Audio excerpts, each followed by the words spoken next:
Boa tarde, pessoal, novamente. É com satisfação de novo que eu digo, né? E agradeço a presença de vocês terem retornado para que a gente possa dar continuidade, então, no nosso evento. E como eu havia dito de manhã, refriso aqui, né? Repito aqui, para a gente que trabalha na organização, ela não começa um dia antes da feira, ela tem um tempo antes, né, de construção, de pensamento, de definir quem vem palestrar, por que vem, né, como vem, qual é o tema que importa para nós, né, e a gente quer que nossos agricultores presentes no evento ouçam, né, e debatam e façam um diálogo. Então, é um trabalho bastante grande. E quando a gente vê que a gente tem esse respaldo da casa lotada, né, como tivemos de manhã e já estamos tendo novamente agora na parte da tarde, isso traz um pouco de satisfação para a gente. É o resultado do trabalho que a gente tanto se empenha, tanto se dedica para que isso possa acontecer. Logicamente que isso não é feito unicamente com uma pessoa, mas sim com um grupo de trabalho, né? E tem bem mais pessoas envolvidas na construção desse evento. Então, como convido já de imediato a doutora Mara, professor Enio Marquesan, que serão nossos palestrantes iniciais da tarde, para fazer o uso da palavra. Pode ser, professor. Daí depois trocamos, tá? E aí, como é a Mara, eu vou fazer bastante pergunta. Vou me preparar, eu sou moderador. Tá, Mara? Obrigada, Enio. Boa tarde, pessoal. Boa tarde a todos, né? Sejam bem-vindos. Cumprimentar quem eu não pude cumprimentar pessoalmente até o momento. É uma satisfação para nós estarmos recebendo todos vocês na FENARROS, dentro do seminário do IRGA. Ainda mais num dia como hoje, né? Um desafio bastante grande para muitos. Inclusive, nosso palestrante, né, professor, teve que mudar a rota para conseguir estarmos aqui, então já lhe agradeço o esforço a mais que o senhor fez. E eu tenho certeza que muitos de vocês também tiveram que fazer esses desvios de rota, né?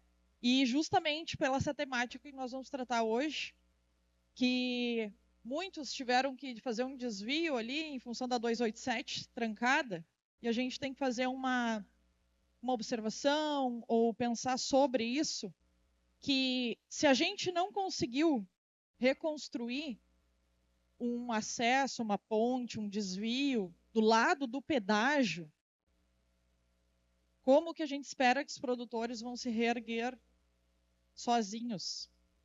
Então, eu acho que essa temática de hoje, né, ela vem, e no dia de hoje, faz a gente refletir mais, principalmente porque hoje em dia se usa muito o termo resiliência, mas muitas vezes se usa esse termo em vão, não se sabe o significado real. E aqui nós temos um dos produtores, né, seu Ademar, que teve que ser muito resiliente nesse último ano com a sua família e com certeza terá que ter muito mais resiliência, né, César, para os próximos anos que virão.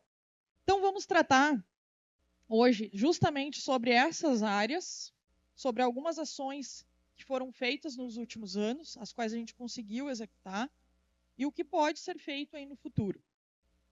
Então, nós vamos dividir, né, eu e o professor, vou ter a honra de dividir esse momento com o professor Enio. Primeiro, nós vamos abordar, então, um trabalho que o IRGA fez com a sua extensão rural, quando logo, né, que houve os eventos das enchentes do ano passado. Então, um levantamento de danos, né, das perdas. Então, a gente vai apresentar alguns dados. São poucos, pessoal, até porque pelo tempo, e o trabalho foi bastante extenso. Então, a gente trouxe algumas informações mais importantes. Em um segundo momento, o professor vai abordar, então, informações que foram levantadas em algumas áreas, pensando, né, em como o produtor poderia resgatar principalmente a fertilidade deste solo. Então, nosso título aqui é Revitalização das áreas atingidas pelas enchentes, as estratégias e alguns resultados. Vamos ver se a gente consegue domar aqui o nosso passador. Então, esse trabalho que o IRGA fez, né, foi um levantamento de 312 propriedades que foram atingidas pelas enchentes, localizadas na região central. Então, foi um trabalho que envolveu a maior parte aí da equipe da extensão, né, Esses dados eles foram coletados entre o dia 3 de junho ao dia 26 de junho do ano passado, como eu comentei, em 312 propriedades, ao todo 23 municípios, né, todos envolvidos, somente aqui produtores de arroz, tá, só em áreas de arroz. Então, a área total, né, que foi levantada dessas propriedades em torno de 41 mil hectares. Não necessariamente esses 41 mil tiveram danos, mas era a área, então, que envolvia essas propriedades. A região central, ela se caracteriza pelo maior número de produtores de arroz do estado do Rio Grande do Sul. Nós não temos a maior área em produção, mas nós temos o maior número de produtores. Isso, então, dá um caráter social à nossa atividade do arroz, porque muitas cidades, muitas famílias dependem dessa produção, né? São propriedades pequenas, mas que envolvem um grande número de pessoas. Ao todo, aqui na região central, são em torno de 4.200 produtores, mas nessas propriedades em geral, nós fizemos um levantamento que delas depende, né, o salário em torno de 2.000 pessoas.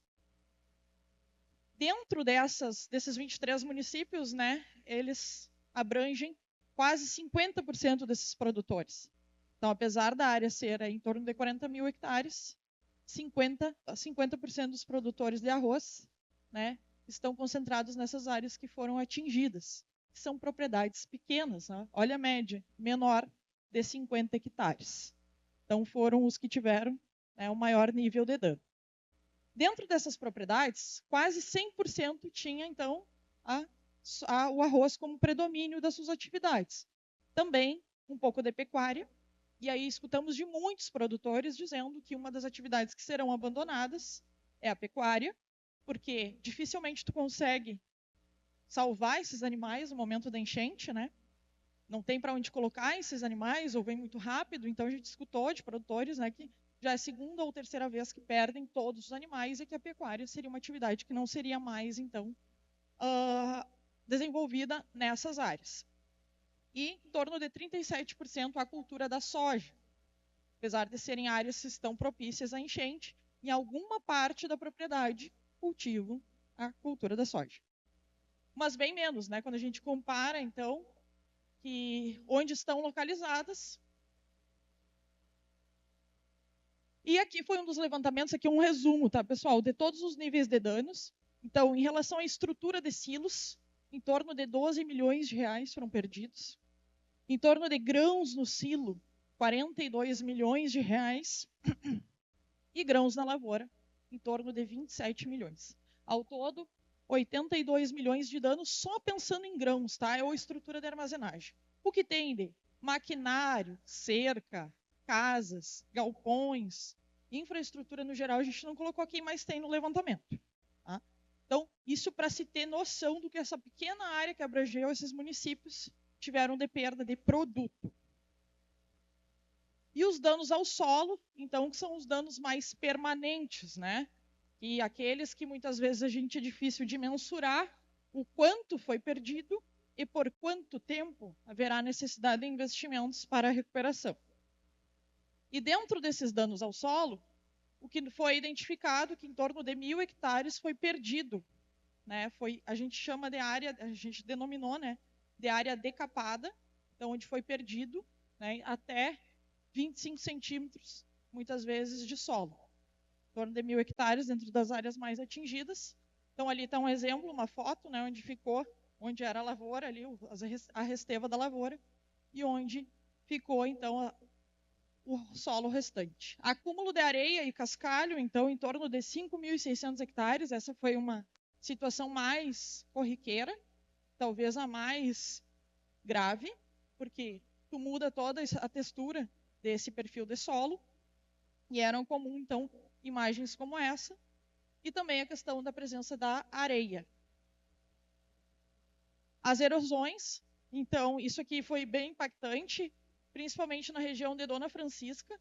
Então, dentro da região de Dona Francisca, tinha áreas que o rio, ele literalmente, né, ele escavou esses buracos, e a dúvida, naquele momento, quando a gente chegou para olhar essas áreas, como que o produtor ia fechar esses buracos, né? Eram, então, assim, de proporções bastante grandes.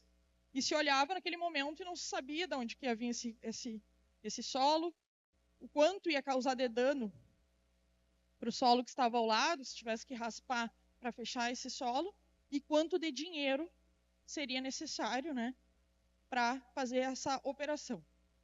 Naquele momento, a gente até achava difícil que esse produtor conseguisse fazer esse trabalho de recuperação. Para usar a palavra certa, seu Cláudio, talvez não difícil, impossível. E o que a gente viu nos meses seguintes foi esses produtores conseguindo recursos com outros produtores. Então, teve um caso que os produtores de Uruguaiana, nessas áreas em específico, fizeram uma doação de recursos para que esses produtores da Dona Francisca conseguissem fechar com as suas caçambas, né? Cada um ajudando o outro, terem algum momento para conseguir fechar, e eles conseguiram. A maior parte dessas áreas elas foram recuperadas e os produtores conseguiram semear.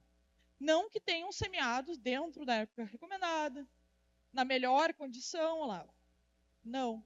Tem muitos produtores que vão ter que fazer novos trabalhos de recuperação, de nivelamento, para tornar essas áreas, então, como elas eram, né? Mais produtivas, que o produtor conseguia semear dentro da época que ele queria, que tinha a sua estrutura de irrigação e drenagem já organizada. Então, isso exigiu, então, toda uma reorganização da propriedade, a qual não está pronta. A maioria desses produtores não estão com as suas áreas organizadas. Então, isso precisa de investimento. De onde é que vai vir esse investimento? Uma questão, né, que a gente questionou dentro desse levantamento é que se aquele arroio, aquele rio que passava perto da propriedade precisava de algum trabalho, né, de desassoreamento. Em torno de 615 quilômetros foi feito, né, foi citado que haveria necessidade dessa limpeza dos rios. E hoje, vocês perceberam que com 150 milímetros, esse dado faz sentido? Com 150 milímetros, a gente quase não consegue sair de casa. Imagina se tivesse vindo aqueles 700 milímetros do ano passado. O que aconteceria? E o quanto melhorou isso do ano passado para hoje? Só conheço o caso de Candelária ali, por causa de uma verba da AproSoja. Se eu estiver errada, a Eni me corrige. Foi feito um trabalho, mas eu não sei quantos quilômetros foi limpo, se vocês souberem. Eni, Adaltra. Souberem quantos quilômetros foram limpos, mas também não foi o suficiente. De resto, desconheço algum outro exemplo que tenha sido feito para melhorar, né, essa questão aí dos rios. A presença da mata ciliar, pessoal, quando a gente questionou os produtores se havia, porque a gente escutou muito isso, né? Que aconteceu, que os nossos produtores não tinham mata ciliar próximo aos rios. Então, dos 312, 223 responderam que sim, que havia a presença da mata ciliar, e nós olhando pelas imagens de satélite antigas, né, a gente vê 100 metros, muitas vezes, de mato, inclusive numa das propriedades que a gente acompanhou, tinha 112 metros de mata e não sobrou 20 metros. Então, é uma das questões que também tem que ser recuperada, depois o professor Enio vai comentar rapidamente, né, professor? Mas é uma questão bastante importante que muitas vezes a gente ignora, mas tem que estar dentro das informações. Para nós é algo simples, mas a gente tem que mostrar para a sociedade, muitas vezes, que a gente estava fazendo o nosso papel, e quem não estava, obviamente, teria que fazer. E quando a gente perguntou para os produtores, né, quais seriam as medidas emergenciais que eles precisavam naquele momento, um ano atrás, questão em relação a finanças, né, dinheiro, investimento, recuperação de solo, acesso às estradas, naquele momento estava muito difícil, maquinário, irrigação e drenagem, desassoreamento dos rios, apoio psicológico, importante. Até quando nós saímos para visitar as primeiras áreas, nós achávamos que íamos chegar e nos deparar com produtores desmotivados, sem perspectiva, e o que nós chegamos e encontramos foi o contrário. Foi as pessoas já recolhendo o que sobrou e dizendo que tinham que levantar imediatamente porque precisavam produzir, precisavam recuperar porque tinham, né, que alimentar a sua família. Então, a partir disso, né, esse foi um primeiro momento, assim, para a gente entender o que estava acontecendo e para que a gente tivesse um entendimento do que, primeiro, tinha duas situações. O que a gente achava que tinha que se fazer nessa área. E foi muito interessante nós passarmos por esse processo, porque nós percebemos, afinal, que o que a gente achava do verbo mesmo do Antônio da Luz, né, professor, do verbo achar, na verdade, no final, né, o que a gente concluiu até o momento, né, isso vai demorar anos, né, para se observar mudanças, muitas vezes o que a gente acha não é realmente o que a natureza nos oferece em relação a como a produção se comportou dentro dessas áreas. Então, mas para a gente saber isso, nós tínhamos que medir. Como nós também não tínhamos dinheiro, recurso, só tínhamos boa vontade, nós nos reunimos num grande grupo de empresas públicas, privadas, formado por pessoas, né, primeiro de tudo, pessoas, cada um fazendo o que podia, para que a gente conseguisse viabilizar algumas áreas de observação de como que esse solo ia se comportar, como esse arroz ia produzir, quais seriam as necessidades do produtor, qual seria o limitante da produtividade. E eu gostaria aqui de deixar, então, um agradecimento muito especial, primeiramente, à Cansul, né, pela viabilização da primeira área. Né, a gente foi até o Zemário para fazer todo esse trabalho também de diagnóstico. Desculpa, não é a Cansul, é a Campal. Campal, né, professor? Fazer todo esse levantamento. A Campal foi fundamental para identificar os produtores também que a gente poderia fazer. O professor Enio, né, na sua pessoa, que nos conduziu nesse processo, porque sem uma pessoa com visão, experiência, difícil às vezes tu te perde no caminho, né? Sem alguém para te dizer como que tu tem que andar. Então, deixar esse agradecimento especial também. E as empresas que estiveram conosco, né, ao longo desse processo, a BioAgrim, o pessoal da BioAgrim está aí, por favor, levanta a mão, nos ajudaram aí viabilizando áreas, produtos, avaliações, foram lá fazer as avaliações, mandaram análises para outros estados para fazer também, daí o pessoal da GoSolos, que fez as análises metagenômicas, Yara, o pessoal da Dubasul está aí, que eu vi, o seu Carlos, cadê, pessoal? Está aqui, agradecer vocês. Em uma semana, todas as empresas viabilizaram os insumos necessários e entregaram literalmente na porta dos produtores, né, e nos ajudaram aí nas avaliações também. Starfit fazendo avaliações, as universidades, então o FIPEL, Instituto Federal Farroupilha, Corteva, Iara. Então nós somos muito gratos por vocês terem viabilizado todas essas iniciativas. Avaliações, né, insumos que eram necessários para recuperar esses solos e estar conosco nessa jornada. E durante esse processo nós fizemos vários encontros nas áreas para nós discutirmos, porque, como eu disse ali antes, o que a gente achava que sabia, na verdade, se comportou de uma forma totalmente diferente da outra. Porque a agronomia, às vezes, não é só o que está lá, né, no livro, não é que nem matemática. E a gente descobriu isso ao longo do processo. E fizemos visitas, né, e está uma visita que foi feita com a comissão de pesquisa e extensão do IRGA. Então, nossos pesquisadores, nossos extensionistas foram conhecer as áreas também, para ter um entendimento do que estava sendo feito e o que estava sendo gerado da informação. E a partir de agora, então, eu entrego para o professor Enio, para ele dar sequência e apresentar o que foi desenvolvido aí nessas áreas. Obrigada, professor, mais uma vez, pela essa parceria aí do último ano.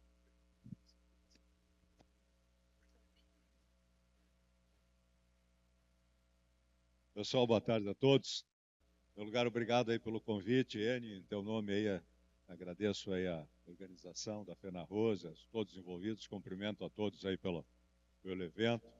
Fiz questão de estar aqui hoje, mesmo fazendo a volta, porque sei quanto custa fazer um evento desse, qual é o envolvimento que dá, a expectativa que gera e a importância que tem para a região. Então, cada um acho que tem que dar o seu pouquinho aí para que a gente consiga digamos, ter essa ideia vibrante andando e que o ano que vem seja mais forte o evento ainda.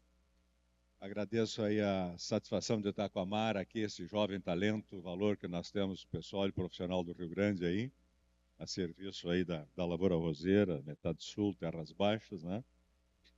Cumprimento também a colegas que eu vejo aqui, produtores e tal, que a gente está junto nessa, tá, pessoal? Esse é o grande aspecto. Uma vez tinha uma diferenciação entre técnico, professor, produtor, instituições.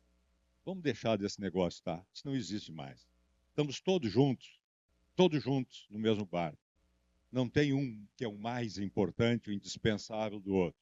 Isso vale para as instituições públicas também.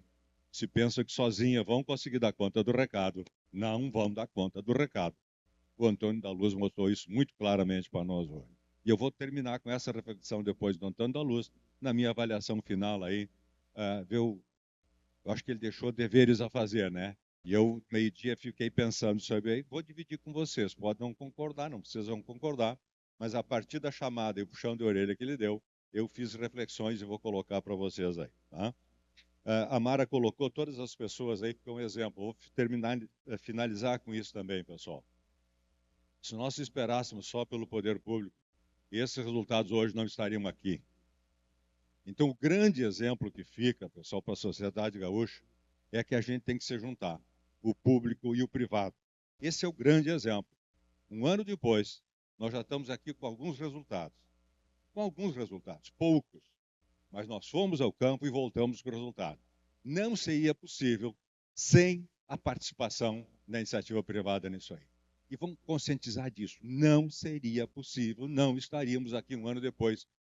Fizemos pouco, eu acho que podíamos, os resultados não eram bem...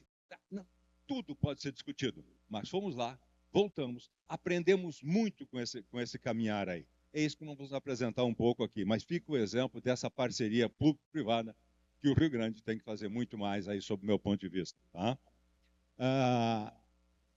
Digo também, poderia estar nesse lado aqui, a Mara podia apresentando com muito mais a clareza do que eu até, ou qualquer um outro do grupo aí que participou, podia estar apresentando. Agradeço por ter sido eu o convidado desse privilégio aqui. Tá? Então, aí foram selecionadas algumas áreas, do Ricardo Cassoli em Dona Francisca, do Rubem André em Candelária, do Fabiano Bia Santa Maria e do Manuel em Dona Francisca. Do Ricardo Passol não foi possível, né, de completar, mas eram as 4 áreas elencadas que nós tínhamos nesses municípios mais atingidos aí. Tá? Então está aí a foto representando aí. Aqui a Mara já... Ué, vim para trás aqui? Ah, é. Então é no outro sentido. Agora eu aprendi. Como é que faz aqui? Mais perto. Tá bom. Então, aqui o trabalho, isso aí foi feito, pessoal, graças à equipe da Mara, tá? Isso é bom que se diga, que reunimos, discutimos o projeto com todo o grupo, né? O que queríamos fazer. Então, aquele pessoal que participou, estava na fotografia, participou dos tratamentos que nós íamos fazer, e a Mara com o seu grupo aí, com essa equipe, fez. Então, análise de carbono, que não estão apresentadas aqui, análise química, algumas biológicas estão apresentadas, análise físicas também, muitas coisas estão ainda por fazer, mas foram feitas no campo aí, graças ao seu trabalho. A metodologia, então se executou os trabalhos, depois se colheu, né, fez produtividade de grãos. Nesse caminho também fizemos aí a parte de diversidade microbiológica aí, o pessoal das empresas nos ajudaram, metagenômica, chamada metagenômica. Descobrimos também nessas áreas algumas ocorrências nematóides também, esse espessamento das raízes aqui. Estamos atribuindo, acho que é o Meloidogênia graminícola, né, Mara, o principal nematóide que está ocorrendo aí nessa região, é o que nós identificamos aí. Tá? Então foi feita a fertilidade das áreas na parte física, de forma geral, a fertilidade. Houve um aumento do pH sem necessidade de calcário. Coisa que lá atrás, no início, eu mesmo pensava que calcário seria talvez uma das primeiras coisas que nós íamos ter que fazer na área, primeiras intervenções. De forma geral, elevou o pH da grande maioria das áreas aí. Para mim, foi uma surpresa, para o grupo que nós estávamos trabalhando também. Aumento de fósforo, potássio, cálcio e magnésio na maior parte das áreas, a não ser algumas decapadas, onde foi tudo embora. onde houve acúmulo de areia, que foi a grande representatividade dos danos, elevou alguns níveis de fertilidade do solo. Aí. Potássio, em algumas áreas o potássio não, mas fósforo, cálcio, magnésio sim. O que teve redução foi CTC e matéria orgânica. Em algumas áreas, argila também aí reduziu. Isso é importante também. Deposição da areia reduziu a argila também. Então, isso preocupa a parte de matéria orgânica, CTC, principalmente argila também nessa área aí, de forma geral. Aí está a Mara colocou aí lá um talhão que nós tínhamos, área sem dano, que nós assumimos sem dano. Na verdade, isso também, a água passou por cima, né? Mas pode ter depositado alguma coisa, a gente não sabe se isso aconteceu ou não. Pode ter depositado algum nutriente, mas não lavou e nem acumulou muita areia, a gente chamou sem dano. Testemunha com algum dano, como essa área que está aqui no meio, tá? Não dá para ver o contador aqui, no meio. E depois uma área com projeto, nós tínhamos uma área com projeto que a gente colocou um pouquinho mais de nitrogênio, de potássio, fósforo, parcelou. E outra área ainda, além disso, foi acrescentado matéria orgânica, né? 2 toneladas de matéria orgânica. Aí está uma foto exemplificando aí como é que foi executado o trabalho. Aí semeando, então tinha testemunha com dano, projeto, né? Uma adubação de base, área do projeto, né? 3-21-21, a empresa que nos cedeu esse fertilizante, a presença de enxofre e micronutrientes também nessa área, coisa que o produtor muitas vezes não tinha na sua área. A semente foi tratada com insumos biológicos, então a empresa de biológicos fez a recomendação dos produtos biológicos que ela entendia interessantes para colocar naquela área, né? De acordo com sua expertise. Nitrogênio parcelado em 3 vezes em cobertura e potássio em 2 vezes, já tinha falado isso. Então, essa foi a diferenciação no nosso tratamento, que a gente chamou área do projeto onde tinha sido dano. Área com adubação orgânica foi tudo a mesma coisa, acrescido embaixo lá de 2 toneladas de adubo orgânico ali embaixo. Tá? Então, tinha a área do projeto e a área do projeto com adubação orgânica e tinha testemunha, então, do produtor também. Aqui está alguns resultados na área de Candelária. Aqui a semeadora foi 30/10. Essa área nós conseguimos, o produtor conseguiu semear ainda na época, né, preconizado. O cultivar foi pampa, que ele escolheu, escolha dele, né? E ali nós tínhamos a coluna da esquerda aqui, aquilo que o produtor adubou, né, nitrogênio, de fósforo e de potássio. E aí nós, aqui de 72, vamos para 116, 42. Aqui até o fósforo foi um pouco menos. E o potássio 64 praticamente dobrou aqui, na área do projeto. Né? E aqui uma visão assim de cima, né? Essa área a mais verdinha aqui é de soja, só para mostrar que tinha soja na área aqui, mas foi feito na área do arroz aqui, foi instalado o experimento. Veja que muito manchada, né? Então, isso também é outra coisa de fazer o projeto, o experimento nessa área. Pode ter fonte de algum equívoco, também não sabe qual é o limite, onde teve deposição de areia, não teve deposição de areia, um pouquinho mais, um pouquinho menos, mas também era um jeito de fazer, não tinha outro jeito. Mas está mostrando que tinha essas diferenças aí. Então, ali, onde foi localizado, o projeto com orgânico lá em cima, projeto sem adubação orgânica aqui embaixo, onde estava o produtor, né? Aparentemente, lá o projeto com orgânico estava uma área um pouco mais verde, mais claro, o arroz, né? Então, mostrando as manchas da área. E eu não me acertei aqui ainda.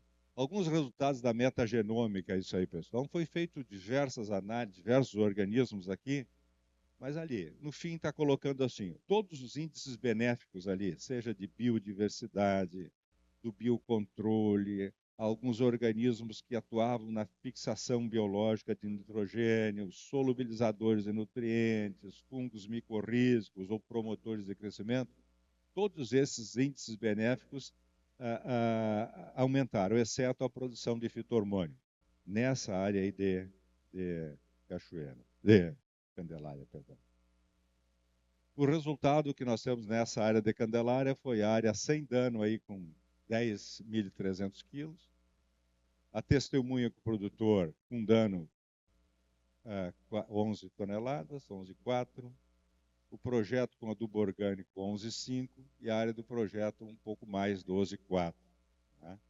Recorde que nós tínhamos um pouco mais de adubação de nitrogênio e potássio nessa área de parcelado. Né? Então, nessa área houve uma resposta aí, né, ao tratamento que nós colocamos aí. Tá?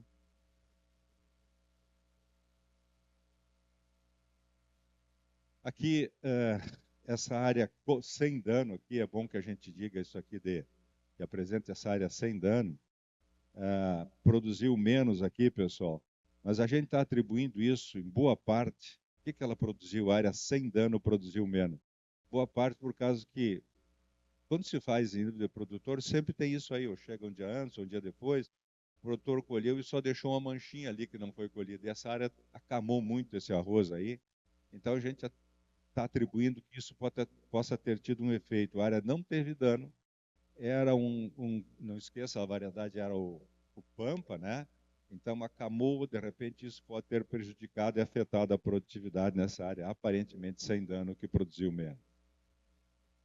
Os resultados, Dona Francisca, então, aqui lá na área da intervenção do Semário, que nos ajudou nisso aí, é do Emanuel, né? Semeadura já 5 de 12, isso foi um grande problema dessas áreas atingidas pelas cheias, talvez o maior problema, do meu ponto de vista, do grupo que nós discutimos. Houve uma desorganização da área, sim, houve.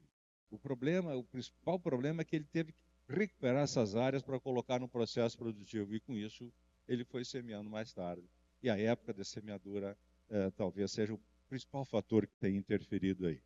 424 é RIA, variedade, e aqui o que o produtor usou de nitrogênio, que nós usamos, mais, né? Fósforo mais também, uns 50% mais, e potássio foi a mesma coisa. Nitrogênio, então, foi bem mais, e potássio, cerca de 50% mais. Do Emanuel. Os resultados da parte dos organismos biológicos aí, né? Índice de biodiversidade mais elevado na área decapada. Essa aqui foi uma área, é bom que você diga, área decapada, ou seja, aquela que foi levada aqueles 15, 20 e poucos centímetros de solo, foi levado embora, né? Chamou área decapada aí. E então os índices de saúde apontaram para uma perda da área decapada, né? Que ficou menor no biocontrole, aqueles organismos que atuariam no biocontrole, aqueles organismos que poderiam ter um trabalho na área de fixação de nitrogênio, fungos micorrizos, produtores de sideróforos, produtores de fito-hormônios e solubilizadores de nutrientes. Então, isso aqui houve uma perda nessa parte aqui. Então, essa área, eu acho que ela tem que ser tratada diferentemente no amanhã aí, nessa parte dos biológicos, em função dessa perda que teve aí. Coisa que se observou nessa área também é a presença de nematóide. A gente estava olhando lá isso antes de implantar o experimento e se percebia isso, por exemplo, nas ciperáceas. Ciperáceas aqui, esse espessamento nas extremidades das raízes. Se levou ao laboratório e demonstrou que era Veloidogine, né? Não sei se graminícola, enfim, mas foi colocado aqui sem a espécie, né? E foi feita, então, análise dos organismos no solo, como está lá em cima, diversos organismos, mas vamos trabalhar só no Beloidogine graminícola, que é o primeiro que está aparecendo, no solo e depois aqui na raiz também aqui, tá? No solo e na raiz aqui, aparece aqui. Então, aqui no Dona Francisca, a área normal aqui tinha 150 no solo e 126 na raiz. A área decapada, onde tinha sido levado embora essa parte de cima do solo, a parte, digamos, entre aspas, que a gente cultiva, né? Foi para 1.040 no solo, de 150 veio para 1.040, e na raiz de 126 para 342. Se pegar aqui, segundo o pessoal que trabalha nessa área, nos colocou nessa tabelinha embaixo, o que seria baixo, médio ou alto? A gente está vendo que na área decapada, todos eles estariam aqui. Acima de 300 no solo cereal, tem 1.040. Acima de 12 cereal, tem 342. Então, será que esses nematóides que estão aí estão prejudicando o arroz ou não? A gente não sabe, mas o nível está muito mais elevado, né? Será que eles estavam no solo, estavam na raiz, será que prejudicaram ou não? A gente também não sabe, mas o nível está bem elevado. Então, acho que acende, né, uma luz amarela, vermelha, para a gente fazer um tratamento aí nessas áreas, seja com biológico, seja produto que for, me parece que aí tem que ter um tratamento diferenciado nessas áreas, porque isso pode estar limitando aí também. E aqui a gente viu nessa área do projeto aqui, né, pessoal, daqui em cima, onde foi instalado o projeto, a Mara, que andou mais aí, ela notava, e tanto na adubação orgânica também, parece que não fecha, parece que não fechou direito a área aqui. Será que isso é por causa dos nematóides reduziram o perfilhamento e tal das plantas? Não sei.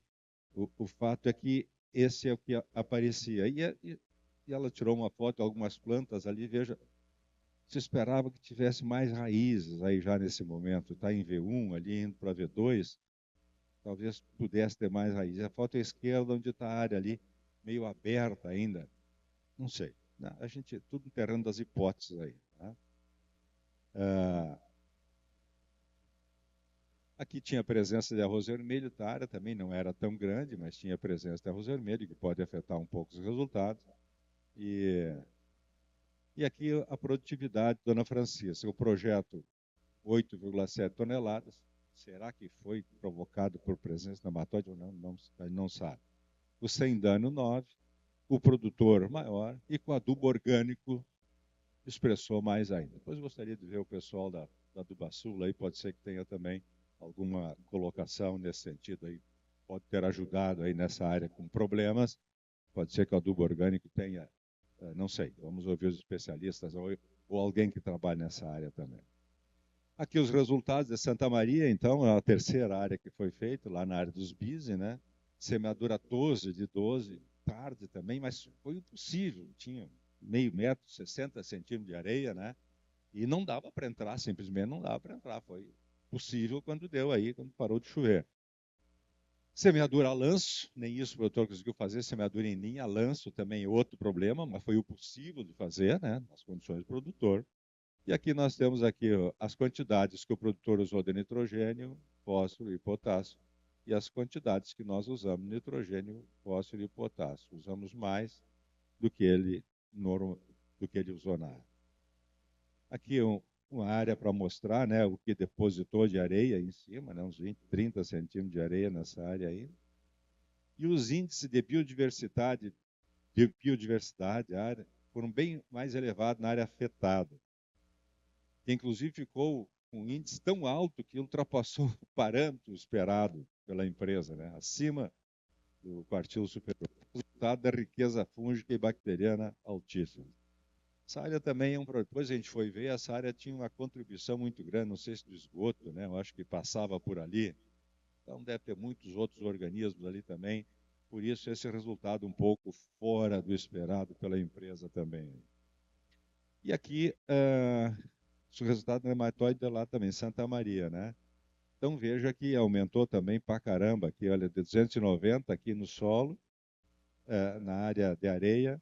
A área testemunha foi para 1070 aqui, ó. E aqui a raiz de 120 foi para 400. Também, os nematóides, em qualquer das situações, aí estavam num nível alto de presença de meloidogine também. Aí. E o resultado, o produtor 6,3 toneladas, o orgânico 7,5 e o projeto 7,7. Repetindo, produtividades baixas, semeadura atrasada, a lanço, né? Tudo isso deve estar contribuindo para esse valor aí. E as considerações finais aqui, pessoal, é aquilo que eu coloquei quando comecei lá. Essa parceria público-privada teve o grande mérito de que a gente está aqui discutindo um pouquinho hoje. Tem outras análises, né, que estão sendo feitas, né, de carbono, outras enzimas que estão sendo analisadas também aí, e que elas não estão aqui expostas, né, nem os organismos também, que a gente identificou, uma enormidade de organismos. A gente não sabe exatamente quando medir, botar um número nele, mas a gente começa a contar uma história. A gente começa a contar uma história. A gente já tem um número de organismos aqui. Isso que é importante que a gente tem que fazer na agricultura, para ver se isso vai para um lado ou vai para outro, conforme as intervenções que a gente fizer. Então é importante o registro, é importante botar métrica, medir, quantificar. Se hoje eles não têm um significado real para nós, porque a gente não sabe dar esse valor ainda, porque não tem parâmetro. Amanhã, com a construção e a comparação, nós vamos conseguir identificar o que eles significam hoje. Então, façam isso, todo mundo que possa, façam nas suas atividades, meçam, registrem, avaliem, quantifiquem, ponham métrica. Porque isso só que vai nos possibilitar depois tomar decisão. Senão, sempre a decisão vai ser uma decisão no eu acho. Isso é pobre para a agricultura e para o valor que a gente tem hoje. Então, o mérito dessa iniciativa que sirva de exemplo para a gente ter outras atividades como essa aí. Eu fiquei muito contente com isso aí. Ponto para reflexão, né? O que pensávamos logo após a enchente e os resultados mostraram. Eu pensava outras coisas. Eu acho que o Rio Grande pensava outras coisas. Felizmente, não foi essa erosão terrível aí que parece que nós tínhamos a impressão lá atrás. No aspecto de fertilidade do solo, a parte biológica do solo, que também faz parte da parte de fertilidade, né? Claro que houve a desorganização da área, sim, isso é o que mais complicado ficou, que ainda não concluiu, como a Mara disse, que é o que nós temos que fazer daqui para frente. Nós temos que voltar lá agora. O que nós vamos fazer? O que o produtor está precisando nessa área? Ele está precisando fazer o ajuste fino. Ele está precisando deixar como esse piso aqui. Esse produtor precisa de laser nessa área.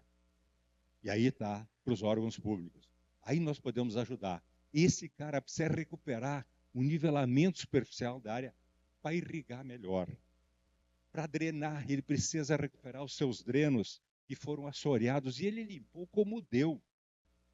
Grande parte das propriedades. Precisamos arrumar recursos, um jeito, parcerias, para recuperar e fazer melhor do que estava antes. Recuperar os drenos principais e secundários, além do nivelamento da área que nós usamos. Então, isso é que a lavoura precisa hoje, para entrar no processo de novo produtivo e entrar naquele ciclo de voltar a semear cedo. Se não fizermos isso, ele vai continuar semeando tarde e vai continuar colhendo tarde e mal e pouco. E ele está no ciclo, como vocês conhecem bem aí, vicioso. Temos que fazê-lo retornar ao ciclo virtuoso. Áreas muito manchadas, então as diferenças são muito grandes, mas não tem o que fazer. E por que a adubação química, orgânica e os biológicos não responderam conforme nós tínhamos a expectativa anterior? Né? Acho que isso merece uma reflexão toda aí. Um pouquinho eu já fiz aí de época de semeadura e tal. Né? E há necessidade de mais anos para acompanhar a evolução dessas áreas. A gente precisa continuar medindo isso. Né? Já foram feitas uma série de avaliações métricas agora no começo do processo. Agora, antes da safra, acho que tem que fazer de novo, né? A Marateria e o pessoal do grupo vai avaliar, ver quanto é que isso, né? Se foi para um lado, para outro, como mexeu, tá? Porque o nível de fertilidade estava bom, mas estava bom numa areia. Como é que esses nutrientes, eles estão lá ainda? Ou pelas chuvaradas como essa que estão ocorrendo lá, podemos ter perdido muito nutriente? Houve uma extração também, uma exportação da área por produtividade. Quer dizer, o que nós temos de fertilidade hoje na área? É uma coisa que eu acho que nós temos que conhecer, né? Ver como é que está isso e a partir daí fazer as intervenções. Né? Bueno, eu acho que era isso que tinha, né? Vamos ver. E aí está a foto aí, o grupo, um agradecimento especial mais ou menos a cada um de todos que colaborou e permitiu que isso chegasse a esse ponto. Bom, o que eu tinha era isso, Mara, Enio, o pessoal, que a gente pode depois discutir algumas coisas na sequência, estamos à disposição. Muito obrigado. Viu?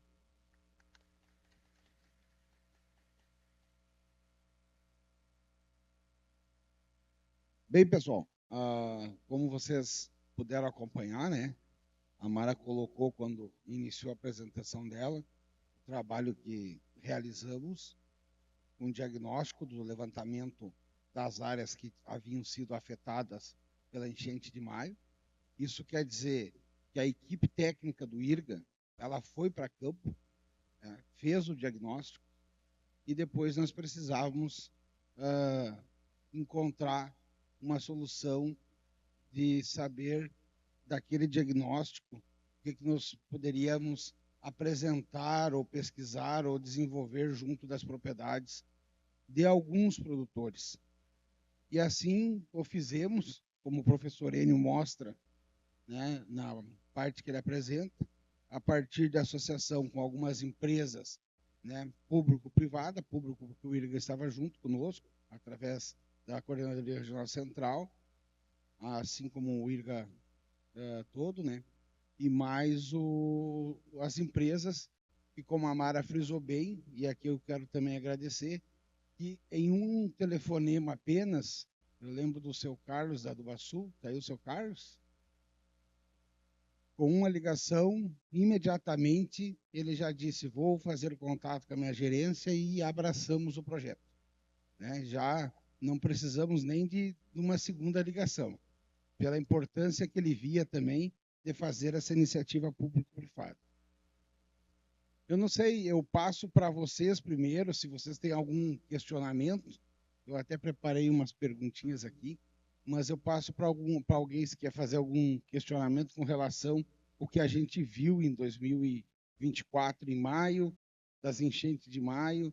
Se tiver alguém que queira fazer uma pergunta, um questionamento, fica aberto, depois eu faço a minha.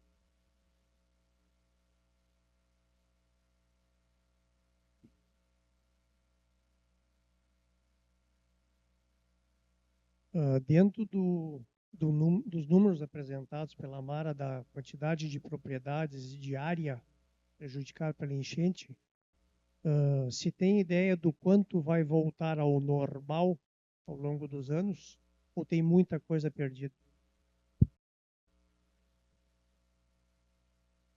Obrigada pela pergunta, senhor Fernando. Não se tem esse número exato. O que a gente percebeu, o senhor, inclusive o professor Enio apresentou que eram 4 áreas selecionadas e uma não foi executada justamente porque o produtor não conseguia entrar na área, ele colocava o trator, afundava. Mas a maior parte delas, elas foram recuperadas com dinheiro privado dos produtores. O que a gente percebeu nas nossas andanças, né, isso de observação, não de quantificação, é principalmente as áreas de mata ciliar, que estão naquele formato ali que a gente viu, drenos, canais de irrigação, como o professor comentou, e eu acredito, né, a gente não deve usar o acho, mas eu acredito que a maior parte delas ainda vai ter que ser totalmente modificada, mexida, revolvida, porque o nivelamento dela ficou prejudicado, inclusive era para os produtores estarem colocando plantas de cobertura no inverno, e todos praticamente nos disseram não tem como, porque nós vamos ter que mexer de novo na área, nós vamos ter que melhorar o nivelamento. Então, se tu parar para pensar em questão de nivelamento, praticamente todas têm que ser revolvidas. Agora, a questão de algumas, o que não foi possível semear, acredito que não tenha sido tantas que ficaram para trás. Se o professor quiser contribuir, por favor. Eu tenho uma volta esses dias, mas não tenho a ideia de tudo, sabe? Uma volta a uma região nossa lá. A gente vê algumas partes, olha, esse pedacinho não conseguiu fazer, porque ficou tarde, ele não tinha dinheiro, não tinha recurso. Algum me contaram estava meio desestimulado também, mas ela está ali, não muita coisa volta. Mas aquelas crateras, a maior parte, todas elas foram recuperadas, mas até voltar ao processo normal precisa de muito dinheiro ainda. Então, eu acho que isso o produtor vai fazendo. Tá? O que eu acho que hoje ele precisa, assim, é o nivelamentar. Precisamos ajudar ele. Ele não vai comprar um laser. Tem que alcançar isso através de um recurso, de uma máquina, de uma prestação de serviço, que eu acho que é o mais barato que tem. Em primeiro lugar, então, dentro da área. Fora da área, como a Mara colocou, tem algumas áreas aí que fizeram um trabalho fantástico de recuperação, pelo menos na margem dos rios. Tá? Por esforço do técnico, de produtores, por liderança, aí se vê liderança, quem tem líder na região e não, conseguiram recuperar. Mas fizeram ali, essas cheias agora deve estar contendo bastante. Quem não fez isso, a água deve ter entrado de novo. Agora, o que está fazendo, precisando, e esse é um calcanhar de Aquiles, é sensível, é complicado de falar, mas tenho que falar, nós precisamos botar uma árvore, plantas, vegetação na margem desses rios. Isso que está faltando, em todas as áreas que eu andei. Em todas, eu nem poucas, mas em todas que eu andei. Precisamos botar mata ciliar nisso aí. Mas não é botar lá taquara, eucalipto, não sei, não. Tem que chamar alguém que entenda disso, uma árvore maior, menor, um formato, outro formato, uma parte baixa, outra alta. Tem todo um estudo para isso aí, que eu não sou o cara. Mas temos que, isso é o que está faltando para ajudar o produtor. Recuperar a mata ciliar. E eu sei, e é sensível a questão, por quê? Se eu perder 5 metros, 10 metros de margem, muitas vezes o cara põe lá 3 metros de pouco, né? Tamanho do rio e tal, tem que ter uma área maior. Acho que aí nós temos que também, com o poder público, começar a trabalhar mais ir atrás de documentação e fazer o que se chama aí dessas áreas que ele recebe aí, como é que chama isso? De pagamento por serviços ambientais. Isso não pode ser atribuído só ao produtor, ao encargo do produtor, do meu ponto de vista. O rio passa por aqui.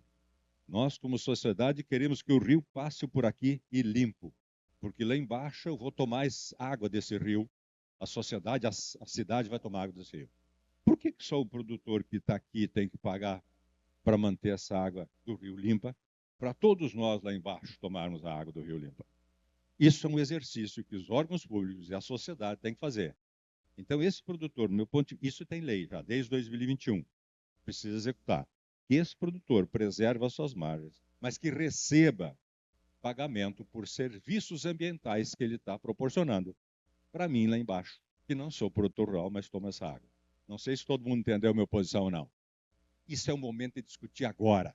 Eu acho, isso foi uma das lições de casa que o palestrante anterior deixou para a gente. Ou a gente faz isso agora, ou a gente encara, ou a gente vai. Está no mesmo caso que o Antônio da Luz chega aqui e diz: vocês têm que sair do arroz, ou têm que reduzir o arroz, ou não pode aumentar o arroz. Desse tipo. Se a soja não está dando, o milho estaria dando muito mais. Nós estamos preparados para botar milho em várzea? Perdemos muito tempo não organizando as nossas áreas de várzea para poder receber o milho. Como vocês dois recebem, eu conheço a propriedade de vocês aí. Eu uso como exemplo. Essa reorganização dessas áreas da metade sul do Rio Grande. Nós perdemos tempo em fazer isso. Deveríamos ter feito. Porque agora, o milho seria uma opção para mim, para ti, para o... E é isso que a gente gostaria como sociedade. E não o milho ser uma opção só para um ou outro. Claro, esses enxergaram a coisa antes. Mas o poder público, quem organiza isso, quem é responsável pelo processo de produção, eu acho que todos nós, eu me coloco aí, nós perdemos tempo, o Rio Grande perdeu tempo. E agora seria a época do milho e nem todos, de repente, estão prontos para plantar milho. Concordam ou não? Tchê, chegou o momento de discutir isso. Eu sei que é duro, assim como a mata ciliar.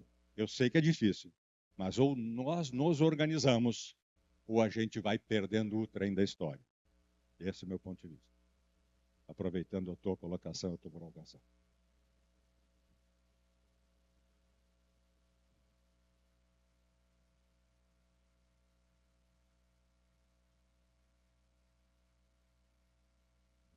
Boa tarde a todos. Parabéns mais uma vez, né? Sempre uma excelência estar assistindo vocês, né? Aprendendo com vocês. Conversei agora com o Adalto ali, lá foi feito os diques de proteção. Só que em virtude de não ter o desassoreamento, já está forçando para o rompimento, né? Então, o quanto é difícil essa questão do desassoreamento, se não houver isso, professor, doutora, o risco de nós perdermos novamente, né?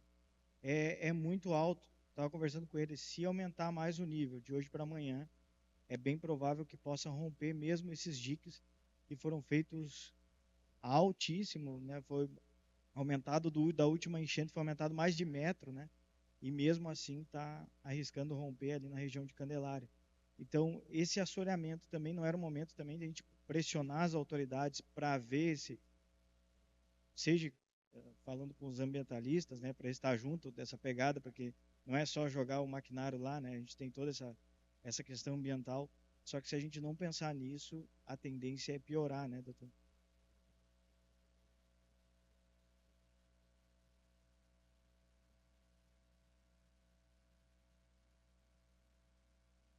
Concordo plenamente contigo. Eu cito como exemplo ali. Vocês, quando vão a Santa Maria, sabem que na 287 caiu, rompeu a pista e tem aquela ponte do Exército. Seguindo aquele riozinho ali, mais para frente, tu pode ir para o Rio Grande e tu vai passar com ele ali na frente desse riozinho. Eu publiquei diversas fotos como exemplo do que pode ser feito.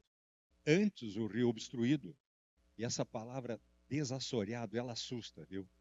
Talvez a gente possa trabalhar como limpeza dos rios. A gente tem que ter cuidado com isso também. Eu sei o que quer dizer, eu também concordo. Mas desassoreamento, tem uns caras aí que não gostam. Então vamos usar a limpeza. O que fizeram naquele rio ali? E passe por Rio Grande quando vocês forem. Até porque até o trecho muitas vezes é até mais rápido. Não tem as obstruções que tem na 287. Lá na frente vocês vão ver, os caras tiraram os pés de taquareira, tiraram os pés de eucalipto, limparam os troncos que tinha no rio, alargaram, deram uma ajeitada nas bordas.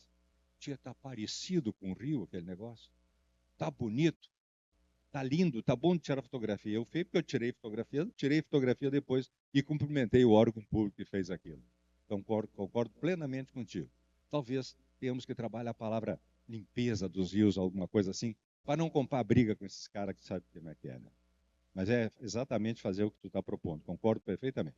Só o que faltou eles colocarem, e eu coloquei isso, faltou eles colocarem plantas na margem desses rios. Está começando a corroer aquela areia de novo, está assoreando os rios de novo. O rio está ficando de novo o quê? Mais superficial, como está dizendo. A água tem que correr, ela vai sair para fora e vai sair da caixa. Então teria que ter completado o processo. Então, pertinho da universidade ali não conseguimos fazer isso. Triste, né? Alguém mais alguma pergunta?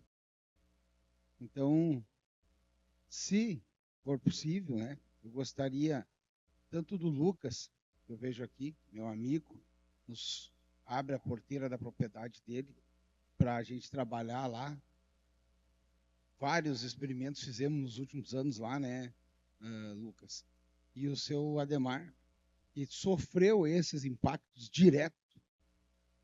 Se vocês quisessem dar uma palavrinha do que vocês esperam com relação a tudo que vocês passaram, né, no ano de 24, que a gente ainda fala de 24, que ainda não acabou. Parece que para uns já passou, mas para vocês que estão na ponta, a gente sabe que não acabou.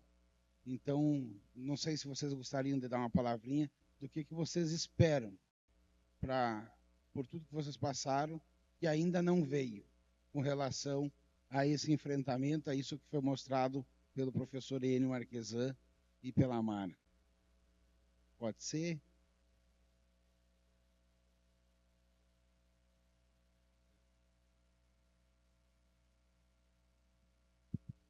Bom, boa tarde a todos.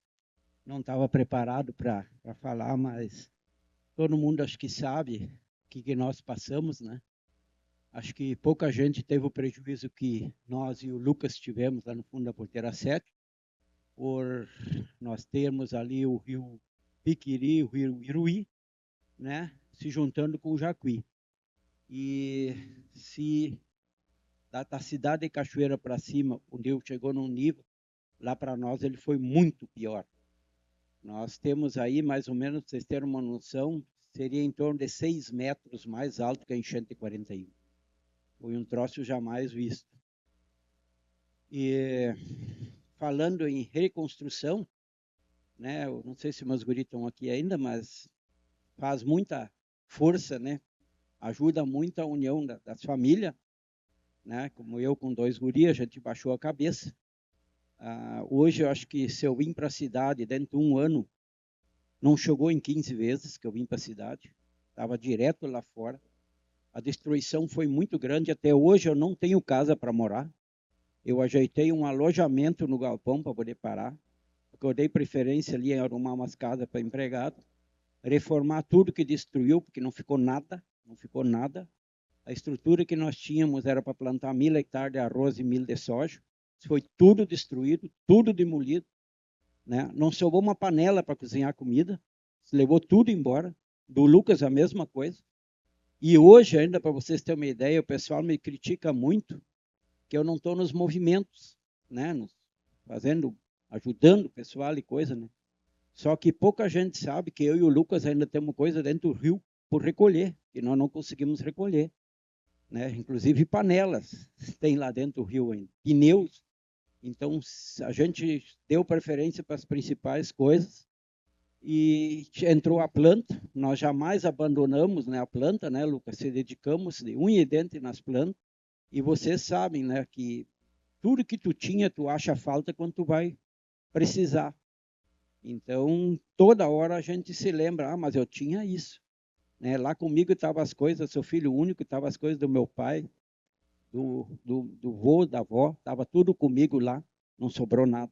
Levou tudo embora, inclusive a casa. E A gente esperava, porque lá, tu teve lá, te lembra, né? Fez um levantamento. Depois de ti passou mais 10 equipes. A última equipe estava com 12 caminhonetas, né, Lucas? Né? Tinha aqui uns 50 pessoas. Vários ministérios de Brasília, né? Inclusive a nossa Embrapa. Fizeram o levantamento, olharam, se apavoraram.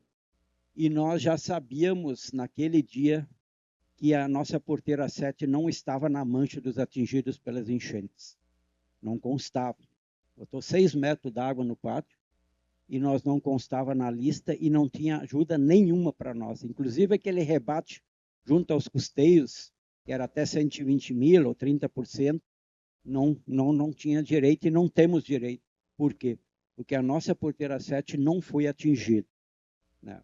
E causa estranheza que esse pessoal que esteve lá pegaram a Wi-Fi e ligaram para Brasília, mostraram, olharam, analisaram e disseram, olha, está resolvido. Semana que vem vocês vão constar na faixa dos atingidos. Se passou mais de ano e até agora nada. Nós não fomos atingidos pela enchente. Então eu diria assim, ó, ajuda. Meus funcionários perderam tudo que tinha. Nem aqueles 5.100 eles pegaram. Acho que o do Lucas também, né? Nada nós pegamos. Nós fomos simplesmente deixados de lado. Só que todos que tiveram lá disseram, olha, nós vamos separar o joio do trigo. Nós sabemos temos fazendo levantamento para ver quem realmente teve perda, né? Esses realmente vão ser ajudados. Esses nós vamos ajudar. Só que eu estou esperando até hoje. Anunciaram milhões e milhões, mas a minha parte, a nossa parte, né, Lucas, alguém pegou. Então, tivemos problema com seguradoras também.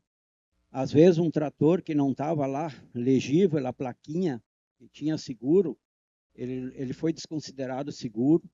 Áreas que nós tínhamos colhido para fazer um bem para a seguradora. Eu, inclusive, troquei máquinas, paguei prancha. Quando veio a previsão que ia chover muito, no sábado nós buscamos as colheitadeiras de outra lavoura. Conseguimos, no sábado choveu, mas conseguimos colher domingo o dia todo, a noite toda de domingo e no amanhecer de segunda não deu mais, né? Eu brinco que eu busquei as máquinas da outra lavoura que estavam seguras só para ficar debaixo d'água, para ficar submerso. Mas eu colhi os baixos que normalmente numa enchente não pequena, porque as áreas que pegam enchente fácil nós abandonamos, largamos de mão, já temos áreas mais altas, e a gente colheu aquelas beiradas que podia pegar enchente nos talhões e fomos colhendo de baixo para cima, como se diz, né? Até onde é que deu. Surpresa nossa, nós queríamos fazer uma grande coisa, né? Colher aquilo ali, salvar aquilo ali que poderia pegar enchente. As áreas que nós mexemos, o seguro foi desconsiderado. Então, mais essa para nos ajudar.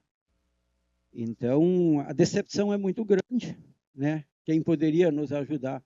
Agradeço aqui, não sei se a Dolly está aqui ainda, o Banco do Brasil, que sempre nos estendeu a mão. E não dessa vez, mas de outras vezes já, se nós continuamos, estamos vivos, graças ao Banco do Brasil. Então, eles sempre são parceiros. E o que eu tenho assim a dizer, a família é muito importante para tu recomeçar, que nós tivemos que recomeçar praticamente do zero, quando daquela primeira entrevista que eu dei para a Kellen Severo, eu falei que eu tô casando hoje, né? Estou casando e não tenho nada. Foi tudo perdido, foi tudo debaixo d'água.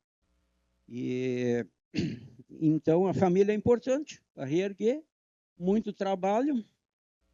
E agora a gente está num impasse grande, que muitos colegas agora, como eu sempre falei, muitas vezes fui criticado, né, Milton? Né, fui criticado, só que eu cantava a pé do que ia acontecer, né?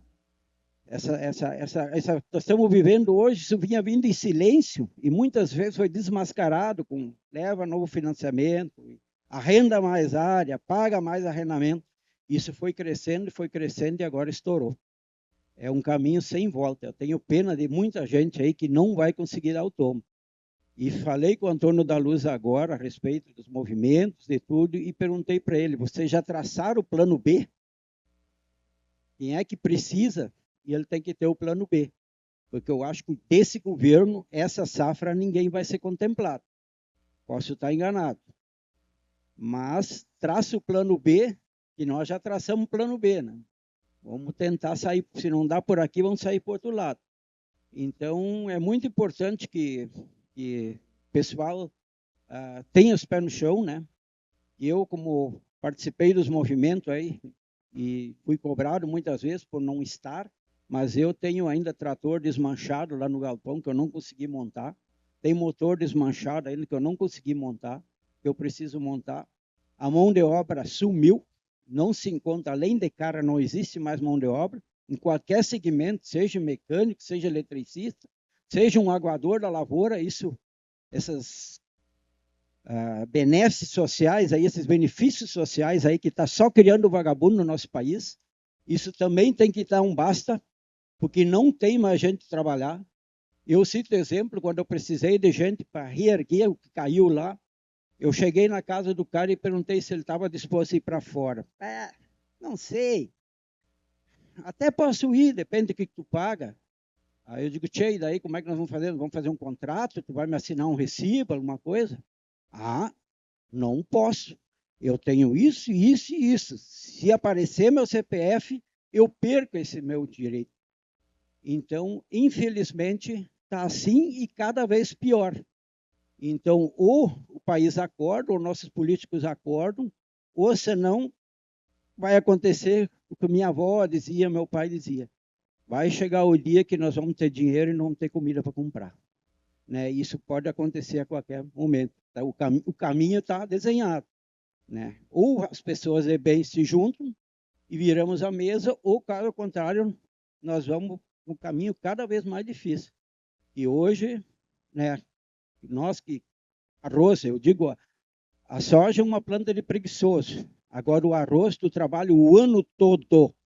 Né? Eu planto soja também. Mais soja que arroz, graças a Deus. Né? Mas o arroz tu trabalha o ano todo reformando o caco em roda do galpão. Toda vez que tu vai para a cidade, tu não volta com 5, 10 mil em cima da caminhonete. Né? E hoje, para ajudar, vendendo um saco de arroz aí em torno de 20, 25 reais abaixo do custo de produção. Então, qual é o pecado que nós cometemos de ser tratado desse jeito e ainda falam mal de nós? Mas nós estamos carregando o país nas costas, o arroz, o alimento principal da cesta básica, mas infelizmente ele é comida de pobre, ele não pode valer. Os caras pagam 100 reais uma pizza, mas não pagam 30 reais para 5 quilos de arroz, né? Hoje, uma refeição de arroz, para vocês terem uma ideia, uma refeição de arroz custa o valor do chiclete, 30 centavos. Só que ele não pode valer porque ele gera inflação. Então, é um grande problema que nós temos, é a comunicação, Marquesa. Ninguém sabe, né, o que custa para produzir aqueles 5 quilos de arroz. A gente trabalha o ano todo, né, e serviço assim, e não é barbada, não. É levantar de madrugada, encarar frio, e contando sempre a nossa indústria a céu aberto, sujeito a tudo que é intempéries. Por que eu falo em Brasília e sigo falando que nós temos que ter um tratamento diferenciado? A nossa indústria é a céu aberto. Né? Nós não somos um fabricante de cadeira, de bicicleta, de coisa. Está ruim, o cara fecha, insere e não tem prejuízo. O produtor rural investe tudo que tem e o que não tem para produzir. Né? Mas sempre olhando para cima para ver se o clima ajuda. Se não bastasse o clima, né, Fernando? Agora o mercado, né, achatando drasticamente o preço, que hoje a gente lançou um desafio aí, né, e serve para o IRGA também. Como é que nós vamos produzir se os nossos produtos não cobrem custo de produção? Então, é uma pergunta assim que sem resposta, mas procuramos, vamos ver se conseguimos, né, ter renda para poder pagar. Todo mundo fala em securitização, tudo bem, mas e pagar de que jeito sem renda? Então, hoje, tudo que nós produzimos não cobre o custo de produção. Então, é um desafio muito grande que todos temos para ver como nós vamos conseguir viabilizar novamente a nossa lavoura. Que nós vendemos hoje, que nós produzimos hoje, vale o que valia antes da pandemia. E tudo que nós temos que comprar para produzir ainda está 2, 3 vezes a mais que na pandemia. Então, está aí o desafio, né? O próprio IRGA aí, como é que nós vamos produzir para poder pagar essa conta, senão não temos renda. E os custos altíssimos do que está.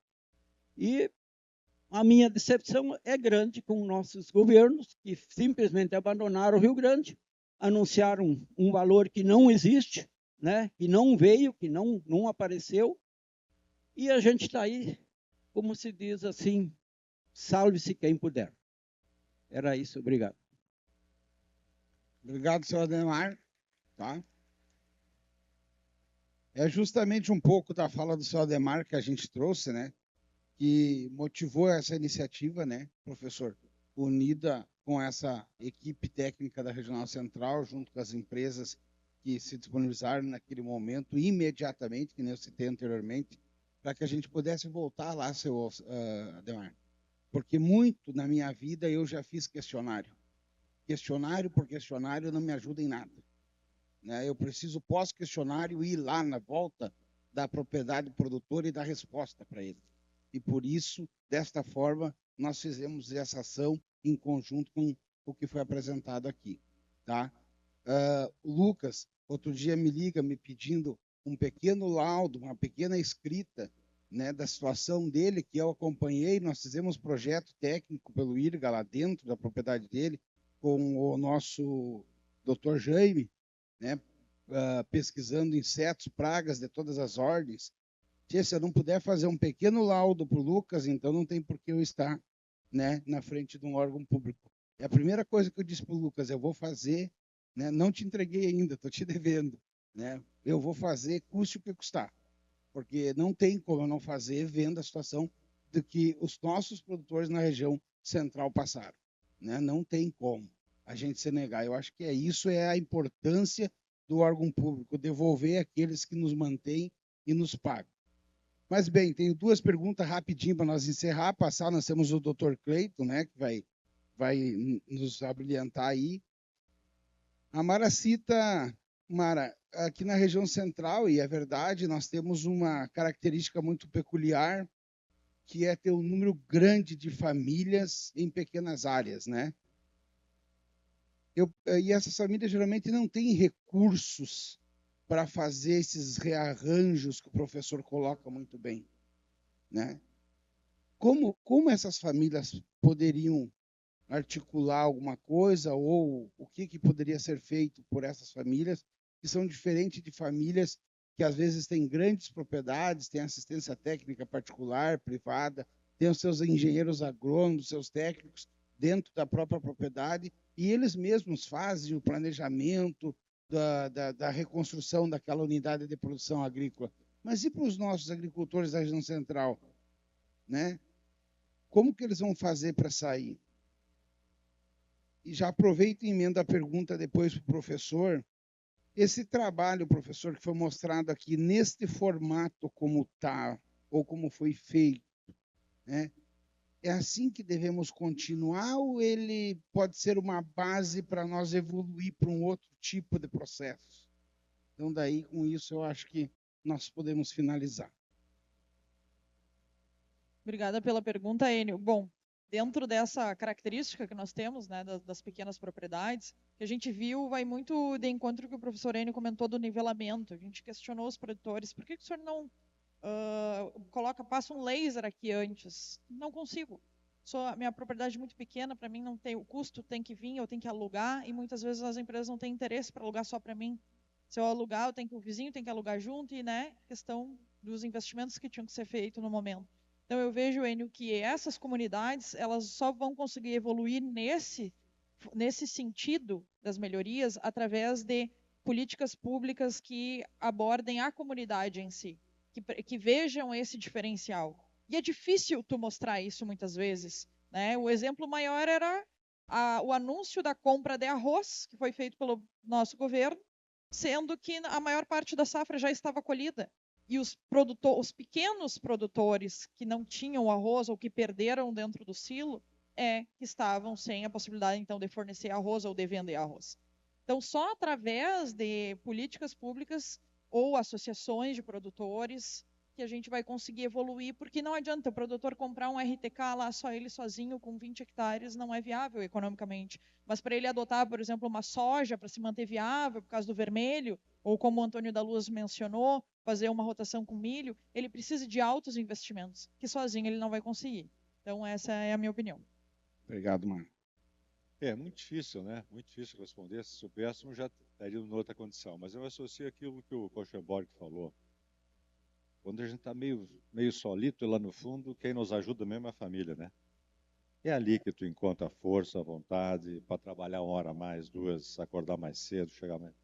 Então, realmente é lá que tu encontra a força, a fé, a vontade. Porque a gente se encontra muitas vezes na vida solito, sozinho, como bem colocaste aí. Se espera que venha benesses de governo aí, elas podem vir, mas vem atrasada. Como se questionar, vim 2 anos depois, lá não adianta mais, não é lá? Então a gente tem que sobreviver até lá. Se vier isso, melhor. Eu não sei, eu também não sei como fazer, mas agora, anteontem mesmo, me liga um produtor aí, que eu estou no município próximo lá, eu estou tentando que eles se organizem com a associação de arrozeiros dele. Para quê? Para que consigam começar a pensar em conjunto e não só eles sozinhos. Tem que começar a desenvolver alguma liderança nesse grupo também. Esse cara puxe. Esses auxílios que vieram aí, com o Alto aí falou aí para a Candelária, vieram através de uma influência política de alguém que negociou e colocou. Esse grupo que veio outro ali na região ali de Zé Mário, também foi um grupo da Associação de Arrozeiros de outro lugar, com uma liderança que se comoveu, diversas pessoas falaram, conectaram, o network chama, e os caras vão colocar tantos mil litros de óleo diesel. Conseguiram fazer a contenção. Não é tudo, mas fizeram. Então, em primeiro lugar, a gente tem que se associar. Desenvolver lideranças aí, sabe, Enio, assim, pequenas comunidades, é um trabalho que a gente pode fazer. Ir no município, porque o município é a célula de tudo. As prefeituras podem ajudar um pouquinho, sei que elas estão mal das pernas também, mas tem recursos com emendas parlamentares para comprar uma camalhoneira, para comprar talvez o equipamento a laser que possa ser emprestado depois. Alguém pode dizer, não, mas não vão comprar equipamento que depois ninguém é dono e estraga tudo. E eu sei que é assim mesmo. Então, de repente, arruma as máquinas para uma draga, para abrir um canal, para limpar aquilo, de repente o cara chegar mais cedo na área, né?